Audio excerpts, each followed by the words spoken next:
Excelova datoteka ostane redko kdaj samo pri nas. Pošiljamo jih svojim sodelavcem, strankam in pa poslovnim partnerjem. Sami pa verjetno že kar dobro veste, da lahko že z najmanjšo spremembo v Excelu spremenimo ne le samo obliko, ampak tudi korenito funkcionalnost tega dokumenta. Nekatere formule naenkrat ne delujejo več, ali jih pa uporabniki preprosto izbrišajo ali prepišejo. Poleg tega, včasih preprosto ne želimo pokazati, kako se nek izračun dejansko izračuna. Zato pa Excel ponuja zaščito posameznih celic oziroma lista ter celotnega delovnega zvezka. Moje ime je Jan, pa se kar vržimo na delo. Pred nami se v datoteki nahaja račun, ki je pripravljen na tiskanje. Če pritisnemo kombinacijo tipk Ctrl+P, ki je bližnjica za tiskanje, dobimo predogled, kako bo dokument izgledal. Torej vidimo, da je lepo izdelan, sicer poenostavljeno, ampak ni važno. V glavnem, ko bomo natisnili, vemo, da bo izgledalo nekako tako. Potem pa nam recimo eden izmed zaposlenih razširi stolpec B. Če še enkrat pritisnemo kombinacijo tipk Ctrl+P, da pridemo v meni za tiskanje, vidimo, da imamo naenkrat kar dve strani za tiskanje. In sicer na prvi strani nam tale logo odreže in vrže podatke na drugo stran.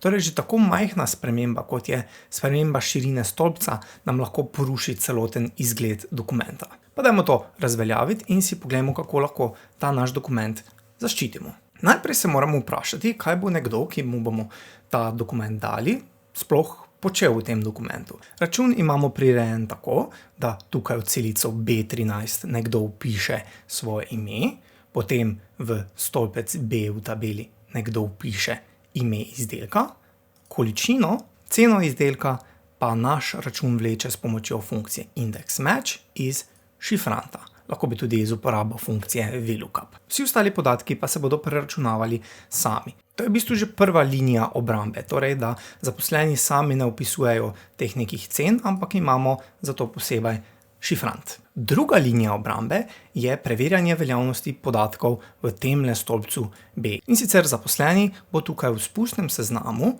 izbral le to, kar mu dovoljujemo mi. Zdaj za obe tematiki sem naredil že video v preteklosti, ampak še vedno lahko jaz tukaj grem pod podatki in pa veljavnost podatkov izbrišem. Enako lahko spreminjam formule v teh celicah. Da uporabniku preprečimo nasploh spreminjanje dokumenta, bomo šli na zavihek Pregled in pa v skupini Zaščiti bomo izbrali Zaščiti list. Pogovorno okno, ki se bo odprlo, nas bo vprašalo za geslo, tega nam sicer ni potrebno izpolnjevati. Spodnji del okna pa nas sprašuje, kaj želimo zaščititi. Pa dajmo za zdaj klikniti samo v redu, da vidimo, kaj se zgodi. Tale default zaščita lista nam omogoča, da celice še vedno označujemo, ne moremo pa spreminjati vsebine v njej. Torej, če recimo želim vpisati svoje ime pri izdav, nam Microsoft tega ne dovoli. Enako ne morem spremeniti vrednosti iz seznama, ne morem pa tudi brisati. Recimo, če stisnem delete, ne gre. Še vedno pa lahko ta delovni list premikam sem in tja, ter ga tudi izbrišem. Kako odstranimo zaščito lista?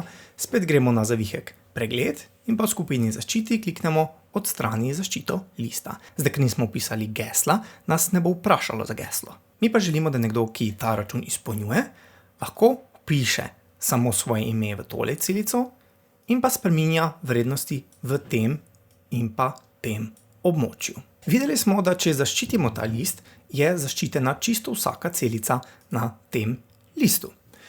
Zdaj, kaj določa, katera celica je zaklenjena in katera ne? Do te lastnosti, ali je celica zaklenjena ali ne, se dokopljamo tako, da najprej označimo celico ali obseg, potem lahko kliknemo desni miškin klik in pa izberemo Oblikuj celice. Enako bi bilo, če gremo na zavihek Osnovno, v skupini Število in pa izberemo tale gumbek za Oblika zapis števil. Ali pa gremo na tale spustni seznam in izberemo več oblik številk. V vsakem primeru gremo na zavihek Zaščito in pa vidimo, da je tukaj na voljo dve možnosti, zaklenjena in pa skrita. Če je tale možnost odkljukana, bo torej ta celica zaklenjena, ko list zaklenemo. Simple. Pa dajmo probati tole odkljukati. Kaj pa omogoča možnost skrito, pa bomo si pogledali malo kasneje. Dajmo torej v redu in pa gremo spet na zavihek Pregled in pa zaščitimo list. Pa dajmo tokrat geslo, ne vem, 1, 2, 3, 4, 5 in pa izberimo v redu. Spet vnesimo geslo 1, 2, 3, 4, 5. Tokrat bomo lahko v celico B13 vpisali svojo vsebino, katerokoli drugo spremembo pa bo Excel blokiral. Pa dajmo spet odstraniti zaščito iz lista 1, 2, 3, 4, 5. OK. Rekli smo, da želimo, da naš uporabnik spreminja tudi vrednosti v temle območju. Torej bomo to območje označili, desni klik, oblikuj celice in na zavihku zaščita bomo odkljukali zaklenjena. In ko potrdimo z v redu in izberemo na zavihku pregled zaščiti list, pa dajmo kar v redu, vidimo, da lahko še vedno spreminjam to naše ime izdajalca in pa spreminjam vrednost v izdelku in pa količini. Dajmo spet odstraniti zaščito iz tega lista. Zdaj si bomo pa ogledali tisto nastavitev skrito. Prej smo rekli, da včasih morda ne želimo, da bi uporabnik videl, kako neka formula izgleda, kako se izračunava. To bomo sprobali recimo na tejle vrednosti za popust. Ne želimo, da uporabnik ve, kako se popust izračunava. Kliknemo torej na celico E31, spet izberemo desni klik in izberemo oblikuj celice. Tokrat pa bomo pustili to polje zaklenjena in bomo odkljukali skrita. Potrdimo z v redu, zaščitimo list, pa si bomo tokrat ogledali tele možnosti tukaj v spodnjem delu okna. In bomo odkljukali izbiro zaklenjenih celic. Kaj to pomeni? Poglejmo. V redu. To pomeni, da bom še vedno lahko izbral katerokoli izmed celic, ki je nezaklenjena, ne bom pa mogel klikniti na celice izven tega območja. Torej ne morem se niti postaviti v drugo celico. Če se postavimo v prvo celico, ki ni zaklenjena, torej ime, in vpišemo svoje ime notri, ko zdaj kliknem tipko tabulator, se bom avtomatsko postavil naslednjo nezaklenjeno celico. To je super pri recimo kakšnem obrazcu. Pa dajmo odstraniti tole zaščito lista. Kaj se pa zdaj zgodilo s tisto možnostjo skrito? Vsaka vrednost je v Excelu prikazana na dva različna načina. Prvi je, kako je prikazana tukajle v sami celici, vidimo vrednost 11, vendar v tej celici se dejansko ne nahaja vrednost 11. Pravo resnično vrednost celici vidimo tukaj v vnosni vrstici, torej tukaj je formula. Zdaj, če delovni list ni zaklenjen, lahko vidimo čisto vse formule tukaj v vnosni vrstici. Torej točno vidimo, kako se ta naš popust izračunava.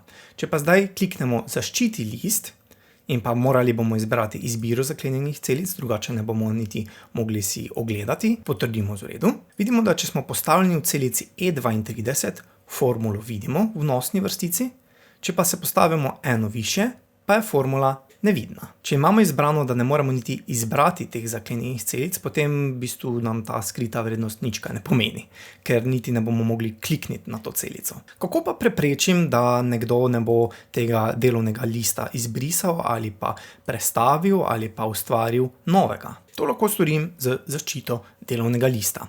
Torej gremo na zavihek pregled in pa v skupini zaščiti izberemo zaščiti delovni zvezek. Spet nas vpraša za geslo, ki je izbirno. Delovni zvezek bomo zaščitili za strukturo. Potrdimo z v redu in naenkrat več ne moremo dodajati novih listov, prav tako pa ne moremo spremeniti vrstnega reda teh naših listov in pa tudi izbrisati jih ne moremo. Še vedno pa lahko v šifrantu spreminjam te naše cene. Kako bi zaščitili celoten delovni list? Privzeto smo rekli, da so čisto vse celice zaščitene, tako da preprosto s klikom na zaščiti list lahko zaščitimo čisto vse. Določite geslo, če želite, v redu, in ne morem spreminjati cen. To lahko spreminja samo šef. Ne se pa zanašati, da je ta zaščita delovnega zvezka in lista neprebojna, namreč zelo preprosto jo je odstraniti, tudi če gesla ne veste. Če vam je bil video všeč, me lahko podpirate tako, da se na kanal naročite, lajkate video in pa mojo Facebook stran Office The Chai.